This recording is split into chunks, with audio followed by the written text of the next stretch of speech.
Fahamu siri ya master bedroom. Zaidi ya chumba cha kulala. Wengi huita kila chumba chenye choo ndani master bedroom, lakini kitaaluma au kitaalam kuna vigezo vinavyotofautisha chumba cha kawaida na makazi ya mfalme na malkia wa nyumba. Je, unajua sifa halisi zinazofanya chumba kitwe master bedroom? Hapa leo Mjenzi wa Nyumba TZ ninakuletea sifa kuu 5 za master bedroom ya kisasa. 1. Ukubwa na utawala. Ni chumba kikubwa kuliko vyote ndani ya nyumba. Nazungumzia vyumba vya kulala. Chenyewe ndio kikubwa kuliko vyote.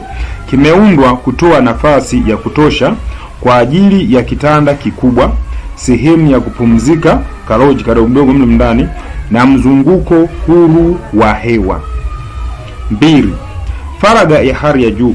Kwa kawaida hujengwa kwenye kona ya nyumba, au kama ni kwenye gorofa basi kwenye gorofa moja au ya pili ya juu kama jengo ni refu zaidi, ili kujitenga na mwingiliano wa watoto au wageni. Ni ikulu ndogo ndani ya jengo. Hii wengine hupenda kuita kiwanda cha watoto. 3. Maliwato ya kifahari, nikimaanisha master bedroom. Inapaswa kuwa na bafu kubwa lenye kila kitu, kuanzia bathtub ya kupumzika, shower ya kisasa hadi double sink, kimaanisha sink 2, ili kuzuia kuingiliana asubuhi wakati wa kujiandaa. 4. Chumba cha mavazi, walk-in closet. Master bedroom ya kweli ina eneo maalum la kuhifadhia nguo na viatu, ikimaanisha dressing room, likiwa limetengwa na eneo la kulala ili kuweka utulivu na usafi. 5. Muunganisho na mazingira. Ina mlango wa siri au wa wazi unaoelekea kwenye veranda. Hii wengi wamezoea kuita balcony. Veranda binafsi kukuwezesha kufurahia upepo mwanana na mandhari ya nje bila kutoka nje ya himaya yako. Kwa hii anaweza kuingia na kutoka ndani ya chumba chake bila mtu yeyote kujua. Sio lazima tumie mlango wa sebuleni, anaweza kutumia mlango wake binafsi.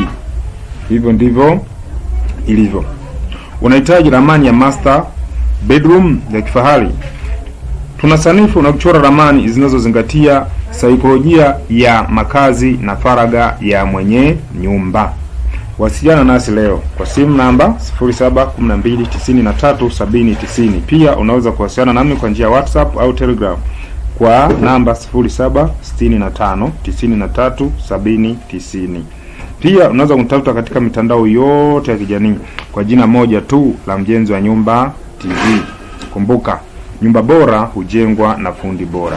Asante kwa kunisikiliza na karibu tena kwa elimu zaidi na zaidi. Shukrani.